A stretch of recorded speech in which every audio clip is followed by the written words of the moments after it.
अब बारी है आज के पहले मेहमान शायर को दावत देने की। इनका ताल्लुक है बलूचिस्तान से।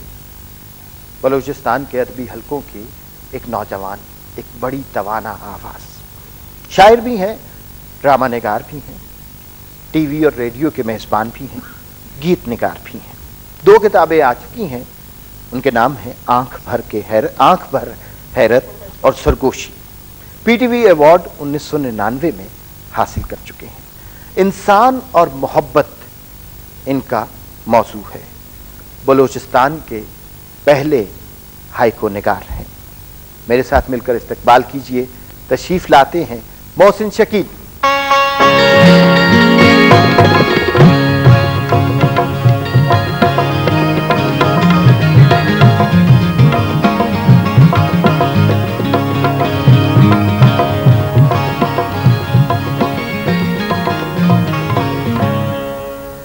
साहब, सबसे पहले तो आपका बहुत शुक्रिया, आप हमारे प्रोग्राम में तशरीफ लाए। बहुत इज़्ज़त अफ़ज़ाई आपकी, आपने जिस मोहब्बत से याद किया और जिस अंदाज में जो है बलूचिस्तान का ज़िक्र किया, बलूचिस्तान के हवाले से मैं ये ज़िक्र करना बहुत ज़रूरी समझता हूँ कि लिटरेचर की सतह पर बलूचिस्तान को जो हक़ बनता है या जो उसका लिटरेरी हवाले से जो कंट्रीब्यूशन होना चाहिए वो ज़रा कम आता है।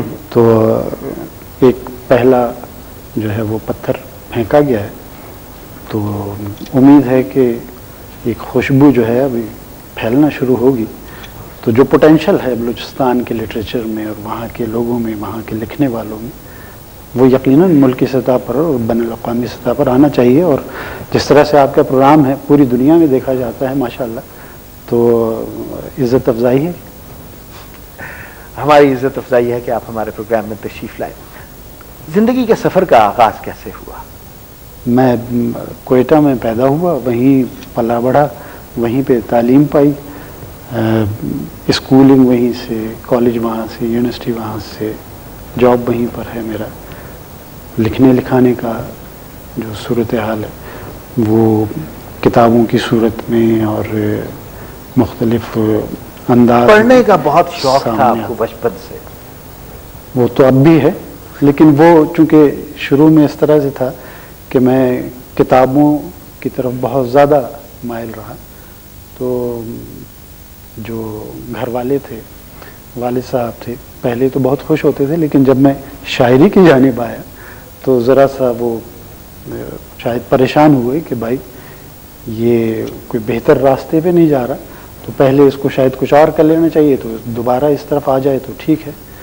तो मैंने फिर उनकी तवक्कुआत के बरक्स एक फ़ैसला किया कि मैं लिखता तो रहूँगा, लेकिन इनको पता नहीं चलेगा। ज़ाहिर है वो मेरा एक शौक़ था। अच्छा, मैं रुक नहीं सकता। सफ़र की इब्तदा थी जो अज़हर अली ख़ान से मोहसिन शकील की तरफ आपने? जी हाँ, बिल्कुल ये इस तरह से था कि वालिद साहब ये समझते थे कि शायद ये कोई बेहतर सूरत हाल नहीं। इब्तिदा में होता है, ज़ाहिर है हर बच्चे के साथ या हर एक को जिस तरह से माँ बाप चाहते हैं कि वो आगे बढ़े, तो उस तरह से उन्होंने शायद सोचा होगा। लेकिन फिर एक वक्त ऐसा आया कि मैंने फिर ये कलमी नाम इख्तियार किया मोहसिन शकील का।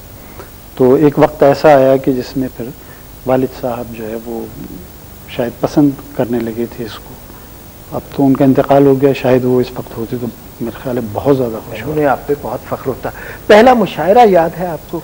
मुझे कुल पाकिस्तान सतह पर मुझे इत्तेफाक हुआ पहला टेलीविज़न का मुशायरा पढ़ने का, और ये बात है सन 1987 की, जब यही इस्लामाबाद सेंटर, पहले तो रावलपिंडी इस्लामाबाद सेंटर होता था, ये स्टेशन था।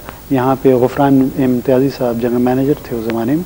तो उन्होंने जो इस सेंटर की जो इब्तिदा हुई थी, तो उन्होंने मुख्तलिफ जो प्रोग्राम रखे थे, उसमें से एक था कुल पाकिस्तान नौजवानों का मुशायरा।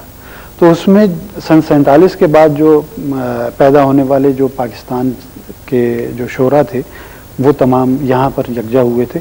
उसकी मेज़बानी परवीन शाकिर साहिबा ने फरमाई थी। परवीन शाकिर? जी हाँ, जी हाँ। और उसमें मैं जो पूरे पाकिस्तान के ऐसे दोस्त जो लिखने वाले, जो बहुत बड़े मोतबर लिखने वालों में से हैं, उन सब से मैं पहली मरतबा यहाँ पर मिला था। इत्तेफाक से इसी स्टूडियो में और इसी सेंटर पर जो है मेरी इब्तिदा हुई थी। रिस्पांस क्या था मुशायरे के बाद? बहुत ही अच्छा, बहुत ही अच्छा। लोग शायद नौजवानों के उन अफकार को जानना चाहते थे और उस फिक्र को समझना चाहते थे जो कि शायद उनको मिल नहीं पा रही थी, और वो जो हमारे बहुत काबिल एहतराम और बहुत बड़े बड़े लिखने वाले जो हैं उनसे हट के भी लोग शायद कुछ जानना चाह रहे थे।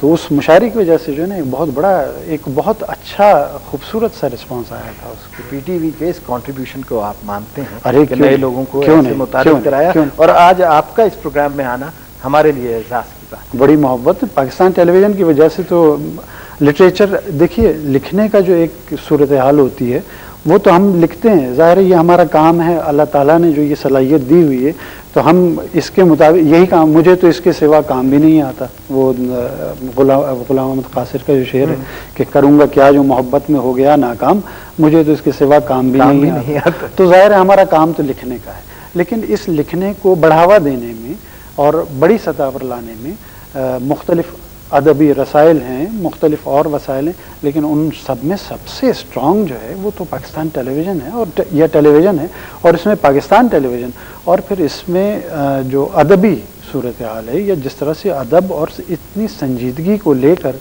पाकिस्तान टेलीविज़न की एक रिवायत है। भाई हमने तो इस मुल्क का, इस कौम का टेस्ट बनाया था ना पाकिस्तान टेलीविज़न ने अपने ड्रामों के ज़रिए से, अपने अदबी प्रोग्रामों के ज़रिए से।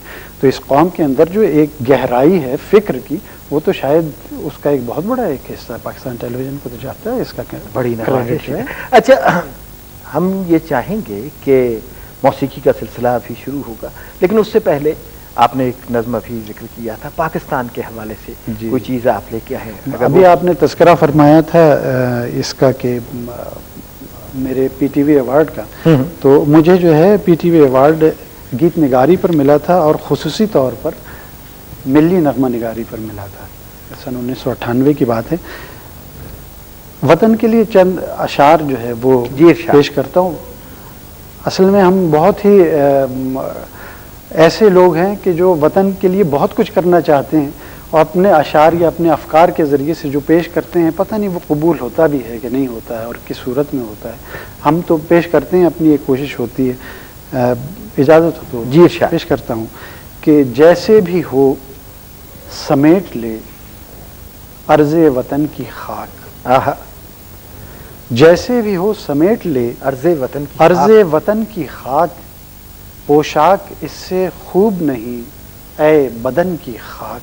वाह वाह वाह वाह। जैसे भी हो समेट ले अर्ज़े वतन की खाक, पोशाक इससे खूब नहीं ऐ बदन की खाक, मेरे वजूद से मेरी मिट्टी हरी रहे।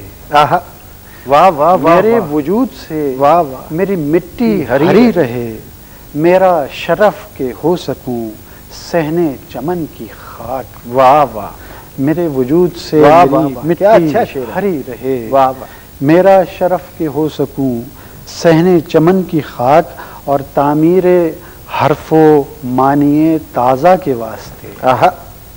तामीरे हरफो मानिए ताज़ा के वास्ते, है चाक पे धरी हुई अपने सुखन की खाक। वाह वाह वाह वाह। और ए अर्ज़े पाक तुझ पे मेरे ख्वाब हैं निसार। ए अर्ज़े पाक तुझ पे मेरे ख्वाब हैं निसार, कुर्बान तुझ पे रूह के है जानो तन की खाक। वाह वाह। और आवारगाने दश्ते मुसाफत बताएं क्या। आवारगाने दश्ते मुसाफत बताएं क्या, खिलत हुई बदन के लिए किस वतन की खाक। वाह वाह। और जैसे भी हो समेट ले अर्ज़े वतन की खाक। बहुत खूबसूरत, बड़ा लुत्फ़ आया। और जो शायरी के सिलसिले का आगाज़ हुआ है ये इतना खूबसूरत